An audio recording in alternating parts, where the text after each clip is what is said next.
सुप्रभात बच्चों। Modern English school के ई लर्निंग कार्यक्रम में आप सभी विद्यार्थियों का हार्दिक स्वागत है। मैं विपुल कुमार सिंह, आपका हिंदी शिक्षक। इस वीडियो के माध्यम से आपके हिंदी के व्याकरण से विकारी शब्द का ये चौथा और अंतिम पद है क्रिया। आज इसके विस्तृत जानकारी हम लोग इस वीडियो के माध्यम से प्राप्त करेंगे। क्रिया क्या है, इसके कितने भेद हैं, है ना, ये सभी चीज़, इसके उपभेद हैं, इससे संबंधित अर्थात इससे जुड़ी हुई जितनी भी चीज़ें हैं सभी को हम लोग आज जानेंगे। ठीक है, तो आइए प्रारंभ करते हैं। तो देखिए, इसमें स्क्रीन पर आपका लिखा हुआ कि क्रिया क्या है। क्रिया जिस शब्द से किसी कार्य का करना या होना समझा जाए उसे क्रिया कहते हैं। खाना, पीना, सोना, बैठना, हंसना, रोना, देखना, है ना, ये सब सारी क्या है, क्रियाएं हैं। क्या है, क्रियाएं हैं। ऐसे क्रिया का जो मूल रूप होता है उसको क्या कहते हैं, धातु। क्रिया के मूल रूप को क्या कहते हैं, धातु, है ना। धातु से ही क्रिया शब्द की निर्माण हुई है। इसे मोनू खाना खाता है ना, कुत्ता भौंकता है, वह स्कूल जाता है, राम पढ़ता है, ये सब आपका पढ़ता है, खाता है, ये सब जो है धातु से ही निर्माण हुआ है। अब धातु के रूप जो है अलग अलग होते हैं। धातु क्या अलग होता है, रूप भाई अलग अलग होता है। अब देखते हैं कि धातु का रूप क्या है। तो ये धातु के को जो है कई वर्गों में बांटा गया है। एक होता है सामान्य धातु, जिसको मूल धातु भी कहते हैं। मूल धातु में ना प्रत्यय लगाने से बनने वाले रूप को सामान्य धातु कहते हैं। जैसे खेलना, पढ़ना, सोना, बैठना, ये सब। जैसे खेल मूल धातु हो गया, उसमें ना प्रत्यय लगा हुआ है। क्या, खेल जो है आपका क्या कहते हैं, खेल आपका जो है खेल प्लस ना तो हो गया खेलना। यानी खेल हो गया मूल धातु और ना हो गया प्रत्यय, तो बन गया खेलना सामान्य जो है ये। चलिए आगे देखते हैं। इसमें है व्युत्पन्न धातु। क्या, व्युत्पन्न धातु यानी मूल धातु में प्रत्यय लगाकर या मूल धातु को किसी अन्य प्रकार से बदलकर जो धातुएं बनाई जाती है या क्रियाएं बनाई जाती है उन्हें व्युत्पन्न धातु कहा जाता है। जैसे मूल धातु जैसे पढ़ना है तो उसमें क्या व्युत्पन्न मतलब आपका लगा करके बनाया जाता है। मूल धातु में क्या है, मूल धातु में प्रत्यय लगाकर या मूल धातु को किसी अन्य प्रकार से बदलकर जो धातुएं बनाई जाती है उन्हें व्युत्पन्न धातु कहते हैं। जैसे पढ़ना हो गया मूल धातु, तो उसमें देखिए आपका ना प्रत्यय लगा करके या वाना प्रत्यय लगा करके हम लोग बनाते हैं, तो क्या हो गया, पढ़ना का पढ़वाना हो गया, पढ़ाना हो गया, खाना का खिलाना या खिलवाना हो गया, यहाँ पर खिलवाना लिखा गया है, प्रिंट हो गया बच्चों, है ना। सोना का सुलाना या सुलवाना, ये सब आपका हो गया, यानी वाना प्रत्यय लग गया, आना प्रत्यय लग गया, ना प्रत्यय लग गया। इसी तरह तीसरा है नाम धातु, है ना। नाम धातु क्रियाएं, जो धातुएं संज्ञा, सर्वनाम या विशेषण शब्दों के पीछे प्रत्यय लगाकर बनाई जाती है उन्हें नाम धातु क्रियाएं कहे जाती है। फिर से सुने, जो धातुएं संज्ञा, सर्वनाम या विशेषण शब्दों के पीछे प्रत्यय लगाकर बनाई जाती है उन्हें नाम धातु क्रियाएं कहते हैं। जैसे संज्ञा शब्दों से बनता है, जैसे लालच आपका संज्ञा है, उसमें आना प्रत्यय लग गया तो ललचाना। सर्व में आना तो शर्माना, बात में आना तो बतियाना। अब विशेषण शब्दों से जो बना है, जैसे गरम विशेषण है तो उसमें आना प्रत्यय गरमाना, मोटा मोटियाना, चिकना चिकनाना, साठ सठियाना, है ना। इस तरह से आपका है। सर्वनाम जैसे अपना अपनाना, इस तरह से। आपका चौथा में सम्मिश्र धातु। क्या, सम्मिश्र धातु यानी जिन संज्ञा, विशेषण तथा क्रिया विशेषण शब्दों के बाद करना, होना, देना, जाना, मारना, खाना आदि जैसे क्रियापद जुड़ जाते हैं तो उन्हें सम्मिश्र धातु कहते हैं। जैसे आपका करना से बना हुआ, जैसे दर्शन करना, काम करना, पीछा करना। होना से काम होना, कष्ट होना, जैसे इसमें लगा हुआ ना, देखो बाद में जुड़ा हुआ है ना, इसीलिए आपका यहाँ पर ये हो जाता है। देना, धक्का देना, काम देना, उधार देना, ये सब उदाहरण है बच्चों। सम्मिश्र धातु का ये उदाहरण है ना, कि जिन संज्ञा विशेषण तथा क्रिया विशेषण शब्दों के बाद जो है करना, होना, देना, जाना, मारना, खाना, ये सब क्रियापद जुड़ जाते हैं। पद पद तो आप लोग समझते हैं, पद और जो है शब्द में अंतर होता है। पद जब वाक्य में प्रयोग होता है कोई शब्द तो वो पद हो जाता है, लेकिन वही अगर अकेला कोई शब्द रहता है तो वहाँ शब्द होता है, ये ध्यान रखना है। चलिए अब आगे है आपका अनुकरणात्मक धातु। कौन सा? अनुकरणात्मक धातु है, यानी किसी ध्वनि के अनुकरण पर बनती है। अनुकरण धातु क्या है? अनुकरण मतलब उसको रिपीटेशन होता है ना, उसका जो है रिपीट होता है, यानी सेम वही शब्दों का जो है पुनरावृत्ति होता है, वही होता है अनुकरण। कि जो धातु किसी ध्वनि के अनुकरण पर बनती है उन्हें अनुकरणात्मक धातु कहते हैं। जैसे खट खट, दो शब्द है, खट खट क्या है? दो शब्द है आपका यहाँ पर देखिए, और इसी से खटखटाना, लप लप का लप लपाना, है ना, चींची का चिचियाना, हिन हिन के हिन हिनाना, इस तरह से आपका ये दिया हुआ है। चलिए आगे देखते हैं क्या है कि अब क्रिया को दो भागों में बांटा गया है। कितने भागों में बांटा गया है? दो भागों में बांटा गया है। पहले एक है कर्म के आधार पर और दूसरा है आपका रचना के आधार पर। पहला है कर्म के आधार और दूसरा है रचना के आधार पर। चलिए बारी बारी से पढ़ते हैं। कर्म के आधार पर, है ना, कर्म के आधार पर क्रिया के दो भेद हैं। कर्म के आधार पर क्रिया के कितने भेद हैं? दो भेद हैं। एक सकर्मक क्रिया, दूसरा अकर्मक क्रिया, है ना। तो सकर्मक क्रिया किसे कहते हैं भाई? तो वह क्रिया जिसके साथ कर्म उपस्थित है या कर्म की संभावना होती है उससे सकर्मक क्रिया कहते हैं। या इस तरह से भी परिभाषा इसको दे सकते हैं कि जिस क्रिया का फल कर्म पर पड़े उसे सकर्मक क्रिया कहते हैं। अब सकर्मक क्रिया का पहचान कैसे होता है भाई? तो इसके लिए ट्रिक है कि क्या, किसे और किसको जैसे प्रश्नों के जवाब मिलने से, अर्थात हम जब क्या, किसे और किसको जैसे प्रश्न लगा करके पूछते हैं, जैसे मोहन फल खाता है ना, तो मोहन क्या खाता है? तो जवाब मिलता है इसमें मोहन फल खाता है ना। तो यहाँ पर सकर्मक क्रिया है, फल आपका यहाँ पर देख रहे हैं, जैसा कि यहाँ खाता आपका ये सकर्मक हो जाएगा, यहाँ पर ये सकर्मक, क्योंकि यहाँ जवाब मिल रहा है कि मोहन क्या खाता है। मोहन क्या खाता है? तो मोहन फल खाता है ना। तो इस तरह से इसका जवाब मिल जा रहा है। तो इससे पहचान हम कर सकते हैं कि सकर्मक क्रिया है कि अकर्मक क्रिया है। चलिए आगे देखते हैं बच्चों। रीना गीत गाती है, क्या गाती है? तो गीत गाती है। रोहन पढ़ता है, तो क्या पढ़ता है? तो यहाँ पर किताब पढ़ता है, या कुछ भी जवाब मिल रहा है। इसी तरह आपका रमेश के द्वारा लिखा गया, गोपी मैच देख रहा है, ये हो गया आपका सकर्मक का। अब अकर्मक का आते हैं। अकर्मक क्रिया किसे कहते हैं? तो अकर्मक क्रिया में क्रिया के साथ कर्म अनुपस्थित होता है, अर्थात उसके साथ कर्म नहीं होता है, यानी या इस तरह से कह सकते हैं कि क्रिया का फल या प्रभावकर्ता पर जब पड़ता है ना, तो उसे कहा जाता है। जबकि सकर्मक क्रिया में क्रिया का प्रभाव कर्म पर पड़ता है, कर्म पड़ता है सकर्मक में, लेकिन इसमें है कर्ता पर पड़ता है, किसमें? अकर्मक पर में। इसलिए इसको हम इस तरह से भी कह सकते हैं कि वाक्य में जब क्रिया के साथ कर्म नहीं होता है तो उस क्रिया को अकर्मक क्रिया कहते हैं।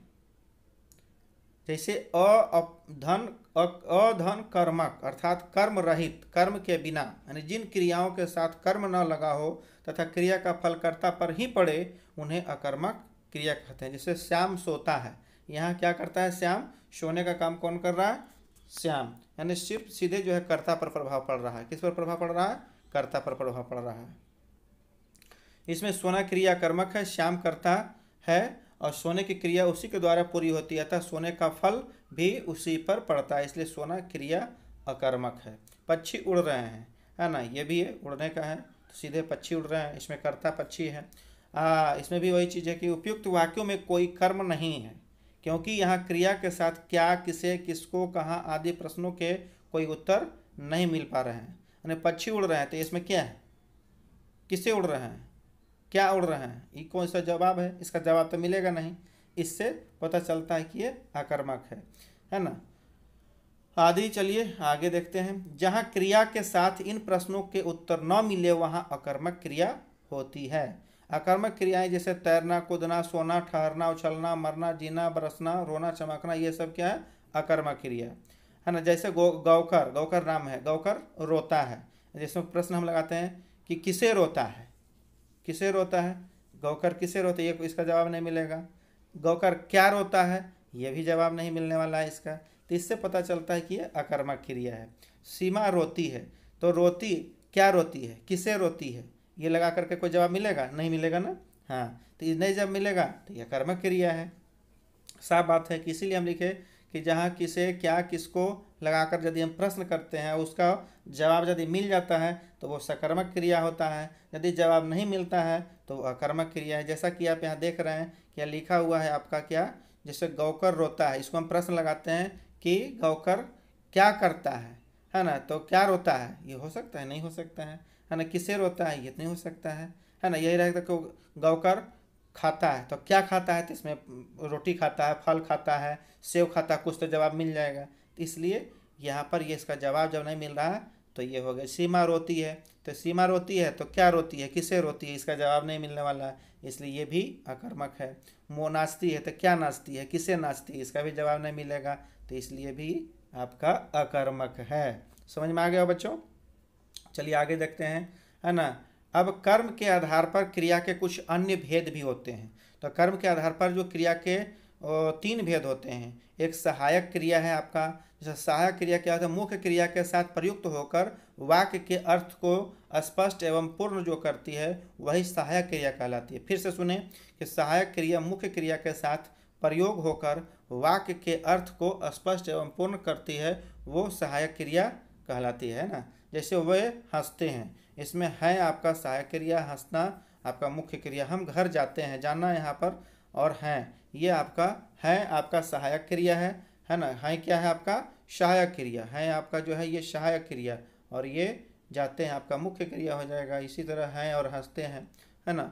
चलिए आगे देखते हैं, आपका दूसरा है पूर्णकालिक क्रिया। क्या पूर्णकालिक क्रिया, जब कर्ता के द्वारा एक क्रिया को पूर्ण करने के बाद दूसरी क्रिया संपन्न की जाती है तो पहले वाली क्रिया को पूर्णकालिक या पूर्वकालिक क्रिया भी कहा जाता है ना। फिर से सुने कि जब कर्ता के द्वारा, है ना, यह विशेष्य के द्वारा एक क्रिया को पूर्ण करने के बाद दूसरी क्रिया संपन्न या समाप्त की जाती है तो पहली वाली क्रिया को पूर्णकालिक या पूर्वकालिक क्रिया कहा जाता है। जैसे राम खाना खाने के बाद हंसता है, जैसा कि आप देख लीजिए, हाँ क्या है, राम खाना खाने के बाद हंसता है लेकिन कब, जब खाना खा लेता है तब। तो यहाँ हंसना काम बाद में हो रहा है लेकिन पहले क्या हो रहा है, खाना खाने के बाद। तो ये आपका पूर्णकालिक या पूर्वकालिक क्रिया कहलाता है। चलिए आगे देखते हैं, आगे आपका क्या है, द्विकर्मक क्रिया।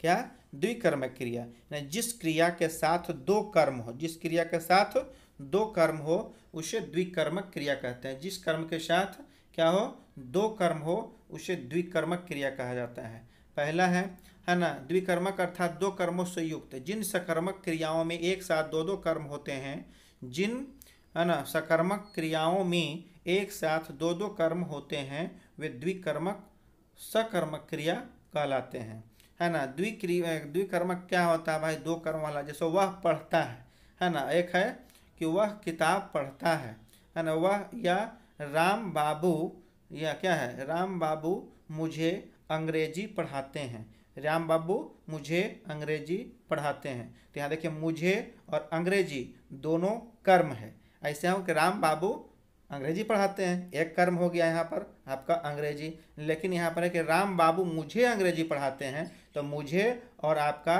क्या अंग्रेजी दोनों कर्म हो गया। तो 2 कर्म एक वाक्य में आया।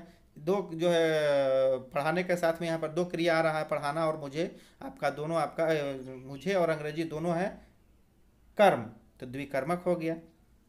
चलिए आगे देखते हैं, इसके द्विकर्मक क्रिया में एक कर्म मुख्य होता है तथा दूसरा गौण अर्थात आश्रित, है ना।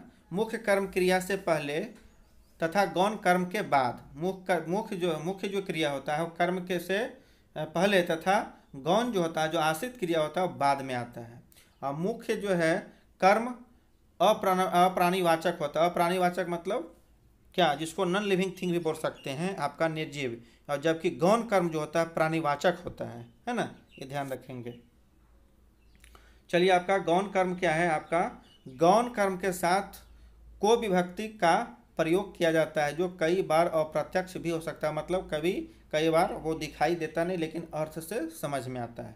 जैसे यहाँ पर देखिए क्या है आपका, मोहन ने सोहन को थप्पड़ मारा, मोहन ने सोहन को थप्पड़ मारा। तो यहाँ पर देखिए को आ रहा है आपका, है ना। अब यहाँ पर थप्पड़ भी है और सोहन, थप्पड़ मारना अलग चीज़ है, हाँ वही है आपका। संता ने बंता को खाना खिलाया, संता ने बंता को खाना खिलाया, भोजन करवाया। गौकर अपने भाई के साथ मैच देख रहा है ना। तो यहाँ पर आपका इस तरह से है। चलिए अब रचना के आधार पर क्रिया के भेद, रचना के आधार पर क्या, क्रिया के भेद। तो रचना के आधार पर क्रिया के 5 भेद हैं, रचना के आधार पर क्रिया के 5 भेद। कितने भेद, 5 भेद। पहला सामान्य क्रिया, पहला क्या है, सामान्य क्रिया। जब वाक्य में केवल एक क्रिया का प्रयोग होता है वहाँ सामान्य क्रिया होता है। जैसे है तुम चलो, वह पढ़ा, वह आया, तुम गया, ये सब आपका क्या है, एक क्रिया है। इसमें चलना, खाना है ना, चलो, पढ़ो, पढ़ा है ना, आया, गया है ना, वह आया, वह सोया, तो यहाँ एक क्रिया है, यहाँ पर आना, सोना, चलो, पढ़ो। दूसरा है संयुक्त क्रिया। संयुक्त क्रिया क्या है, आपका दो या दो से अधिक क्रियाओं के मेल से बनी क्रियाएं संयुक्त क्रियाएं होती है। दो या दो से अधिक है ना, तो जो, या इस तरह से कह सकते हैं कि जो क्रिया दो या दो से अधिक धातुओं के मेल से बनती है उसे संयुक्त क्रिया कहते हैं, है ना। देखिए यहाँ पर ये दूसरे शब्दों में और भी एक इसका परिभाषा हम इस तरह से देख सकते हैं कि दो या दो से अधिक क्रियाएं मिलकर जब किसी एक पूर्ण क्रिया का बोध कराती है तो उन्हें संयुक्त क्रिया कहते हैं, है ना। संयुक्त क्रिया में पहली क्रिया मुख्य क्रिया होती है तथा दूसरी क्रिया रंजक क्रिया होता है। पहला संयुक्त में मुख्य क्रिया होता है, दूसरी क्रिया रंजक क्रिया। रंजक क्रिया मुख्य क्रिया के साथ जुड़कर अर्थ में विशेषता ला देती है। जैसे यहाँ देखिए, मैंने खाना खा लिया, तो मैंने खाना खा लिया, तो यहाँ पर आप यहाँ देखेंगे, तुम घर चले जाओ, कुणाल हंसने लगा, पिताजी बाजार से आ गए। तो आ और गए, देखिए एक उदाहरण आपको समझा रहे हैं। जैसा कि यहाँ देखिए बोर्ड पर या स्क्रीन पर आप देख पा रहे हैं, यहाँ पर देखिए आ और यहाँ गए दोनों क्रिया है। ये क्या है, ये भी है, आ भी है और गए भी है। तो ये देखिए आपका गए जो हो गया आपका रंजक क्रिया हो गया, और ये आ जो है आपका मुख्य क्रिया हो गया। इसी प्रकार आपका यहाँ पर देखिए ये क्या है, हंसने लगा, हंसना भी है और यहाँ पर लगा भी, लगा लगा रंजक क्रिया। यहाँ चले जाओ, जाओ रंजक क्रिया, ये जो है आपका मुख्य क्रिया है ना। खा लिया, खाना खा लिया, तो खा भी एक क्रिया है, लिया भी आपका ही क्रिया है, तो लिया आपका रंजक क्रिया है। समझ गए। चलिए आगे अब देखते हैं यहाँ पर कि विधि और आज्ञा को छोड़कर सभी क्रियापद दो या अधिक क्रियाओं के योग से बनते, किंतु संयुक्त क्रियाएं इनसे अलग होते हैं, क्योंकि जहाँ एक और साधारण क्रियापद हो, रो, सो, लेना, पाना, बढ़ना, डालना, सकना, चुकना, लगना, करना, भोजन, खा इत्यादि है ना धातुओं से बनते हो, वहाँ दूसरी और संयुक्त क्रियाएं होना, आना, जाना, रहना, रखना, उठना, चाहना इत्यादि क्रियाओं के योग से बनती, इसलिए संयुक्त क्रियाएं कहलाती है। इसके अतिरिक्त सकर्मक तथा अकर्मक दोनों प्रकार की संयुक्त क्रियाएं बनती है। नकर्मक क्रिया से जैसे लेट जाना, गिर जाना, लेटना भी एक क्रिया है, जाना भी क्रिया है, गिरना भी क्रिया है, पढ़ना भी क्रिया है ना। इसलिए सकर्मक ये क्या कहते हैं, अकर्मक का है, और दोनों मिल कर बना है तो संयुक्त हो गया। सकर्मक क्रिया से जैसे बेच लेना, काम करना, बुला लेना, मार देना, तो मारना भी क्रिया है, देना भी एक क्रिया है। बेचना भी क्रिया है, लेना भी क्रिया है, तो बेच लेना दोनों एक क्रिया है। काम करना काम भी है, करना भी, बुला लेना, बुलाना भी क्रिया है, लेना भी क्रिया है। तो दो दो क्रिया के साथ में यहाँ पर है आपका, इसलिए संयुक्त क्रिया है ना। अब संयुक्त क्रिया की एक विशेषता यह है कि उसकी पहली क्रिया प्रायः प्रधान होती है ना, मुख्य होती है, और दूसरी क्रियाएं दूसरी जो होती है अर्थ में विशेषता उत्पन्न करती है। क्या करती है, विशेषता उत्पन्न करती है। जैसे मैं पढ़ सकता हूँ, पढ़ना भी क्रिया है, सकना भी एक क्रिया है। इसी तरह आपका इसमें है कि क्रिया पढ़ना क्रिया का अर्थ में विशेषता उत्पन्न करती है ना। यहाँ पर देखिए उत्पन्न का उत्पात्र लिखा गया है, थोड़ा सा ध्यान देंगे, ये गलती हो गया है, क्षमा करेंगे, है ना। हिंदी में संयुक्त क्रियाओं का प्रयोग अधिक होता है। चलिए संयुक्त क्रिया के भेद कुछ होते हैं। संयुक्त क्रिया के मुख्य रूप से ऐसे आपके पुस्तक में कम होंगे, या जो भी यहाँ पर हम लिख देते हैं, लिखे हुए हैं 11 हैं, है ना। बहुत आराम से इसको समझेंगे। जैसे पहला आरंभ बोधक क्रिया, आरंभ बोधक संयुक्त क्रिया। जिस संयुक्त क्रिया से क्रिया के आरंभ होने का यानी प्रारंभ होने का, शुरू होने का बोध होता है उसे आरंभ बोधक संयुक्त क्रिया कहते हैं। तो वह पढ़ने लगा, है ना, पानी बरसने लगा, यानी शुरू होने का, प्रारंभ करने का बात आ रहा है ना। इसमें दूसरा है आपका समाप्ति बोधक क्रिया। समाप्ति बोधक क्रिया आपका है जिस संयुक्त क्रिया से मुख्य क्रिया की पूर्णता व्यापार की समाप्ति का बोध हो वह समाप्ति बोधक संयुक्त क्रिया कहलाता है। जैसे कि धातु के आगे चुकना जोड़ने समाप्ति बोधक संयुक्त क्रियाएं बनती है। चुकना माने चुक हो गया, जैसे खा चुका, पढ़ चुका। ये देखिए उदाहरण है, वह खा चुका है, वह पढ़ चुका है, वह सो चुका है। तो सोना भी चुकना यानी कि समाप्ति हो गया, समाप्त हो गया, फिनिश हो गया, इसलिए यहाँ समाप्ति बोधक कहते हैं। आगे आकाश बोधक यानी जिससे क्रिया को निष्पक्ष निष्पत्र करने के लिए अवकाश का बोध हो, है ना। अवकाश मतलब छुट्टी होता है, समाप्ति, हाँ छुट्टी, यहाँ वह अवकाश बोधक संयुक्त क्रिया होता है। जैसे वह मुश्किल से सोने न पाया, मुश्किल से सोने न पाया, तो यहाँ पर देखिए थोड़ा सा समय की बात यहाँ आती है। अनुमति बोधक माने आज्ञा की बात है, जिससे कार्य करने की अनुमति दिए जाने का बोध हो, वह अनुमति संयुक्त क्रिया कहलाती है। जैसे यहाँ पर मुझे जाने दो, मुझे बोलने दो, ये दोनों जो है क्रियाएं हैं धातु से, यानी क्रिया देना धातु के योग से बनती है। अब है कि नियतता क्षमा करेंगे, नित्यता बोधक। नित्यता बोधक जिस संयुक्त क्रिया से नित्यता अर्थात उसके बंद न होने का भाव प्रकट हो, वह नित्यता बोधक संयुक्त क्रिया कहलाता है। जैसे हवा चल रही है, पेड़ बढ़ता गया, तोता पढ़ता रहा, इस तरह से मतलब नित्य रूप से काम होते रहा, माने कभी छूटा नहीं, हो जारी रहा, है ना। तो मुख्य क्रिया के आगे जाना या रहना जोड़ने से नित्यता बोधक संयुक्त क्रिया बनती है। आगे आते हैं, इसका भेद है आवश्यकता बोधक, है ना। जिससे अर्थात जिससे कार्य की आवश्यकता या कर्तव्य का बोध हो, वह आवश्यकता बोधक संयुक्त क्रिया कहलाता है। जैसे यह काम मुझे करना पड़ता है ना, तुम्हें यह काम करना चाहिए न। साधन क्रिया के साथ पढ़ना होना या चाहिए जो जुड़ता है, तो जोड़ने से जो बनता है क्रिया, वो आवश्यकता बोधक संयुक्त क्रियाएं कहलाती है ना। अब है निश्चय बोधक संयुक्त क्रिया, जिस संयुक्त क्रिया के साथ जिस संयुक्त क्रिया से मुख्य क्रिया के काम करने का व्यापार की निश्चयता का बोध हो, उसे निश्चय बोधक संयुक्त क्रिया कहते हैं। जैसे वह बीच में ही बोल उठा, है ना, उसने कहा मैं मार बैठूंगा, वह गिर पड़ा, अब दे ही डालो। इस प्रकार की क्रियाओं में पूर्णता और नित्यता, पूर्ण भी है और नित्यता में कंटिन्यू होने की जारी है का भाव वर्तमान है। इच्छा बोधक है, इस क्रिया के करने की, इसमें जो संयुक्त क्रिया होता है, इस संयुक्त क्रिया के करने की इच्छा प्रकट होती है। जैसे वह घर आना चाहता है, यानी कि अपना इच्छा प्रकट कर रहा है। मैं खाना चाहता हूँ, यह भी खाने की इच्छा है। मैं पढ़ना चाहता हूँ, वह दौड़ना चाहता है, ये जो है आपका इच्छा प्रकट करता है, इसलिए इसको इच्छा बोधक संयुक्त क्रिया कही जाती है ना। अब है अभ्यास बोधक संयुक्त क्रिया, यानी इस क्रिया के कारण करने के अभ्यास का बोध होता है। यानी कि इस क्रिया से अर्थात अभ्यास बोधक क्रिया से क्या होता है, यानी किसी चीज़ के अभ्यास का बोध होता है, उसे हम जो है अभ्यास बोधक संयुक्त क्रिया कहते हैं। और सामान्य भूतकाल की क्रिया में करना क्रिया लगाने से अभ्यास बोधक संयुक्त क्रियाएं बनती है। जैसे यह पढ़ा करता है, तुम लिखा करते हो, मैं खेला करता हूँ। अब शक्ति बोधक, क्या शक्ति बोधक है, कहता है इस क्रिया में, इस संयुक्त क्रिया में कार्य करने की शक्ति का बोध होता है ना। अब जैसे मैं चल सकता हूँ, ये मेरी शक्ति पर जो है निर्भर करता है कि मैं चल सकता हूँ या नहीं चल सकता हूँ। वह बोल सकता है या नहीं बोल सकता है, वह खा सकता है कि नहीं खा सकता, वह दौड़ सकता है, वह रो सकता है ना। ये जो है आपका उसके शक्ति पर अर्थात बल पर निर्भर करता है ना।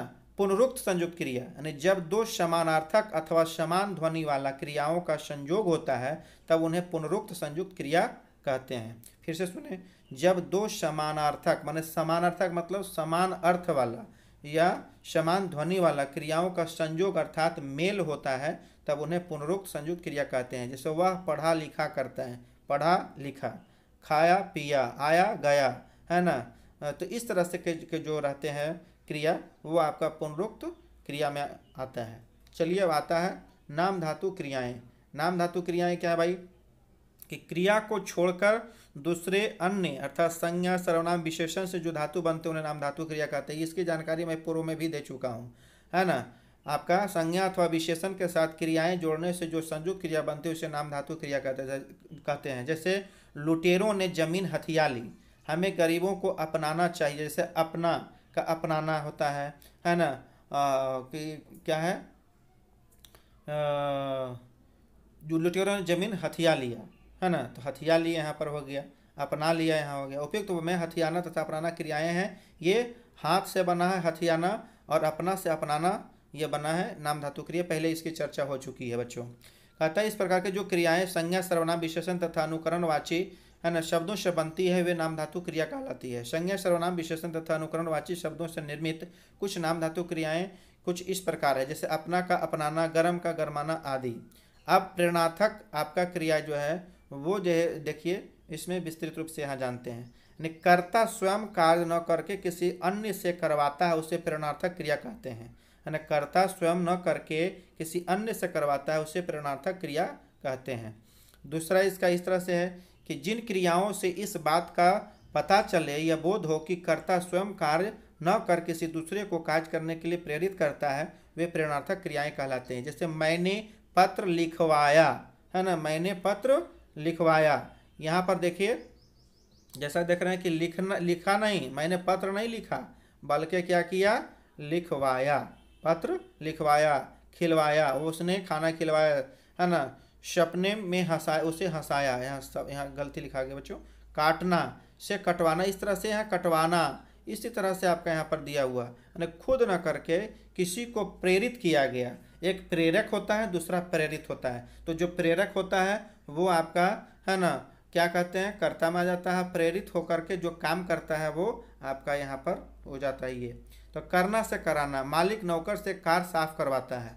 अध्यापिका छात्र से पाठ पढ़वाती है ना, पढ़वाने का काम करवा रही है, तो खुद न करके किसी दूसरे से जो करवाती है तो प्रेरणार्थक क्रिया कहलाता है। प्रेरक होता है जो प्रेरक मतलब जो प्रेरणा देने वाला होता है, और प्रेरित क्या होता है, जो प्रेरणा लेकर के किसी काम को करता है या सुन करके किसी बातों को अनुसरण करके वो करता है, वो प्रेरित हो जाता है। और जो प्रेरक होता है जो करवाता है ना। जैसे यहाँ पर है कि मालिक नौकर से कार साफ करवाता है। क्या, मालिक आपका क्या है, मालिक यहाँ पर ये देखिए प्रेरक का हो गया, नौकर जो है आपका प्रेरित हो गया। मालिक क्या हो गया, प्रेरक, और नौकर क्या हो गया आपका प्रेरित।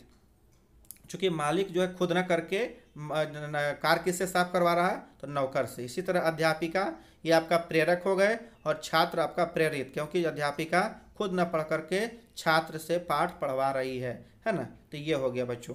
चलिए उपयुक्त कहता है कि उपयुक्त वाक्यों में मालिक तथा अध्यापिका प्रेरणा देने वाले अर्थात प्रेरक हो गए।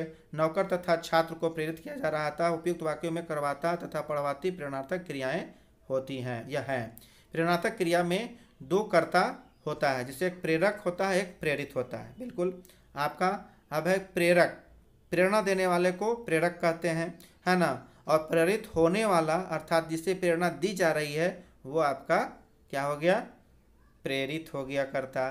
जैसे वहाँ मालिक अध्यापिका आपका प्रेरक है इसमें, और फिर नौकर और छात्र प्रेरित है। प्रेरणार्थक क्रिया के कुछ रूप हैं, पर इसमें भी दो प्रकार के होते हैं। एक प्रथम प्रेरणार्थक, दूसरा है ना एक द्वितीय जो है प्रेरणार्थक क्रिया होता है। तो चलिए पहला, माँ परिवार के लिए भोजन बनाती है। जोकर सर्कस में खेल दिखाता है ना। रानी अनिमेष को खाना खिलाती है। नौकरानी बच्चे को झुला झुलाती है। इन वाक्यों में कर्ता प्रेरक बनकर प्रेरणा दे रहा था। ये प्रथम प्रेरणार्थक क्रियाएं के उदाहरण है ना। सभी प्रेरणार्थक क्रियाएं सकर्मक ही होती हैं। अब द्वितीय प्रेरणार्थक क्रिया जो होती है वो देखें कि माँ पुत्री से भोजन बनवाती है। माँ पुत्री से भोजन बनवाती है। जोकर सर्कस में हाथी से करतब करवाता है, यानी खुद न करके दूसरे से करवा रहा है। माँ नौकरानी से बच्चे को झूला झुलवाती है। झुलवाना यहाँ पर हो गया, खिलवाना हो गया, करवाना, बनवाना, ये सब आपका प्रेरणार्थक क्रिया हो गया बच्चों। चलिए अब आते हैं कि वही चीज़ के वाक्यों में कर्ता स्वयं न करके किसी दूसरे को कार्य करने की प्रेरणा दे रहा है और दूसरे से कार्य करवा रहा है, अतः यहाँ द्वितीय प्रेरणार्थक क्रिया है। प्रथम प्रेरणार्थक और द्वितीय प्रेरणार्थक दोनों में क्रियाएं एक ही हो रही है, परंतु उनको करने और करवाने वाले कर्ता अलग अलग होते हैं, है ना। प्रथम प्रेरणार्थक क्रिया प्रत्यक्ष होती है तथा द्वितीय प्रेरणार्थक क्रिया अप्रत्यक्ष होती है।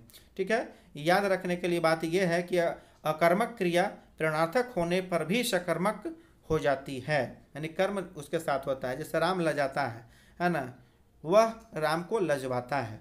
प्रेरणार्थक क्रियाएं सकर्मक और अकर्मक दोनों क्रियाओं से बनती है। ऐसी क्रियाएं हर स्थिति में सकर्मक ही रहती है। मैंने उसे, जैसे कि मैंने उसे हंसाया, मैंने उससे किताब लिखवाई आदि। पहले में कर्ता जो है अन्य यानी कर्म को हंसाता है और दूसरे में कर्ता दूसरे को किताब लिखने को प्रेरित करता है। इस प्रकार हिंदी में प्रेरणार्थक क्रियाएं क्रियाओं को दो रूप चलते हैं। प्रथम में ना का और द्वितीय में वाना का प्रयोग होता है। जैसे पहला है हंसाना, ना हो गया हंसाना, और उसमें हंसवाना, दोनों जो है प्रेरणार्थक क्रिया है। प्रथम प्रेरणार्थक क्रिया है हंसाना, और आपका ये जो है जैसा कि देख पा रहे हैं, ये आपका जो है आपका ये प्रथम, ये जो है प्रथम हो गया, और ये द्वितीय हो गया। ये क्या हो गया? प्रथम, प्रथम, और ये हो गया द्वितीय। चलिए बच्चों, अब यहाँ पर पूर्वकालिक क्रिया देखते हैं। क्या है पूर्वकालिक क्रिया? यानी जब कोई कर्ता एक क्रिया समाप्त करके दूसरी क्रिया करता है तब पहली क्रिया पूर्वकालिक क्रिया कहलाती है। जिस वाक्य में मुख्य क्रिया से पहले यदि कोई क्रिया हो जाए तो वह पूर्वकालिक क्रिया भी होती है। फिर से इसको जो है समझ लें बच्चों, कि जब कोई कर्ता एक क्रिया समाप्त करके दूसरी क्रिया करता है तब पहली क्रिया पूर्वकालिक क्रिया कहलाती है ना। इसको इस तरह से कहता है कि जिस वाक्य में मुख्य क्रिया से पहले यदि कोई क्रिया हो जाए तो वह पूर्वकालिक क्रिया कहलाती है। इसको इस तरह से बोल सकते हैं कि जब कर्ता एक क्रिया समाप्त कर उसी क्षण अर्थात उसी समय दूसरी क्रिया में प्रवृत्त होता है तब पहली क्रिया पूर्वकालिक क्रिया कहलाता है। जैसे कि यहाँ पर देखिए, आपका यहाँ पर है क्या, तो यहाँ पर देखिए पढ़कर, वे पढ़कर चले गए, माने चले गए कब? जब वो पढ़ लिए, तब पढ़कर चले गए, तब पढ़ना आपका ये पहले हो चुका है ना। मैं दौड़कर जाऊंगा, दौड़कर जाऊंगा, लेकिन यहाँ दौड़कर। पुजारी ने नहाकर पूजा की, पहले नहा लिया तब पूजा किया। पहुंचकर फोन किया, तो यहाँ पहुंचकर ही फोन किया है ना, कि फोन किया बाद में लेकिन पहले पहुंचा था। इस तरह से यहाँ पर कह सकते हैं कि उपयुक्त वाक्यों में पूजा की तथा फोन किया मुख्य क्रियाएं हैं, इनसे पहले नहाकर पहुंचकर क्रियाएं हुआ था, अर्थात ये क्या है? पूर्वकालिक क्रिया है, नहाकर और आपका ये क्या है? पहुंचकर। चलिए आगे, पूर्वकालिक का शब्द शाब्दिक अर्थ ही होता है पहले समय में हुई। अब पूर्वकालिक क्रिया मूल धातु में कर अथवा करके लगाई बनाई जाती है, लगाकर बनाई जाती है। जैसे रामू ने दौड़कर, दौड़ में कर लगा हुआ है, पहुंच में कर लगा हुआ है। मैंने घर पहुंचकर चैन की सांस ली। छात्र ने किताब से देखकर, देखकर यहाँ देख में कर लगा हुआ है, ये आपका है पूर्वकालिक। चलिए अब एक होता है कृदंत क्रिया, है ना। कृदंत क्रिया किसे कहते हैं? कृदंत शब्द कृत में अंत जोड़कर बनता है। हिंदी में कृदंत का प्रयोग, है ना, कृदंतों का प्रयोग संज्ञा विशेषण क्रिया तथा क्रिया विशेषण के रूप में होता है बच्चों, है ना। किसी क्रिया में प्रत्यय जोड़ने पर क्रिया का जो नया रूप बनता है उसे कृदंत क्रिया कहते हैं। ये भी 3 प्रकार के हैं। वर्तमान कालिक कृदंत क्रिया, जैसे दौड़ में ता लग गया तो दौड़ता, सो में ता लग गया सोता, लिख में ता लग गया तो लिखता। अब दूसरा है भूतकालिक कृदंत क्रिया, है ना। तो भूतकालिक जैसे चल में आ लग गया प्रत्यय तो चला हो गया, पढ़ में ई लग गया तो पढ़ी, लिख में आ लग गया तो यहाँ हो गया लिखा। तीसरा है पूर्वकालिक कृदंत क्रिया, जैसे सो में कर तो सोकर, पढ़ में कर लग गया तो पढ़कर, खा में कर तो यहाँ खाकर हो गया। अब बच्चों एक जो है कुछ और है, ज़्यादा आप समय नहीं लूँगा, है ना। समापिका क्रियाएं, जो क्रियाएं वाक्य की समाप्ति की सूचना देती है तथा वाक्य के अंत में लगती है उन्हें समापिका क्रियाएं कहते हैं। जैसे यहाँ पर देखिए, घोड़ा प्रतियोगिता में दौड़ता है, बच्चे खेल रहे हैं, वह काम कर चुका है। यहाँ पर देखिए जो अंडरलाइन अर्थात रेखांकित जो है आपका, वो आपका समापिका क्रियाएं हैं। दूसरा क्या है आपका? असमापिका क्रियाएं। ये क्या है भाई? तो जो क्रियाएं वाक्य की समाप्ति नहीं करती बल्कि अन्यत्र प्रयुक्त होती है उन्हें असमापिका क्रियाएं कहते हैं। जैसे यहाँ देखिए, आपसे मिलकर बहुत खुशी हुई, मिलकर ये कहीं भी प्रयोग हुआ है, यह वाक्य को समाप्त नहीं कर रहा है ना, इसलिए ये असमापिका क्रियाएं कहलाता है। वह सामने बहता हुआ झरना अच्छा लग रहा है, तो बहता हुआ ये भी एक क्रिया है लेकिन ये समाप्ति वाक्य को नहीं कर रहा है, इसलिए असमापिका क्रियाएं कहलाता है ये भाई। आगे आता है कि सकर्मक और अकर्मक क्रियाओं की पहचान, ये तो मैंने पहले भी बतला दिया लेकिन एक बार इसको फिर रिकॉल कर लेते हैं ना। सकर्मक और अकर्मक क्रिया की पहचान क्या, किसे या किसको आदि प्रश्न करने से होती है। यदि कुछ उत्तर मिले तो समझना चाहिए कि क्रिया सकर्मक है, यदि उत्तर नहीं मिलता है तो वो अकर्मक क्रिया है। जैसे एक उदाहरण, जैसे राम फल खाता है, तो यहाँ पर क्या हो गया? राम क्या खाता है भाई? तो राम फल खाता है, ये पहले भी मैंने बतलाया है ना। खाना क्रिया सकर्मक है। सीमा रोती है, तो क्या सीमा रोती है?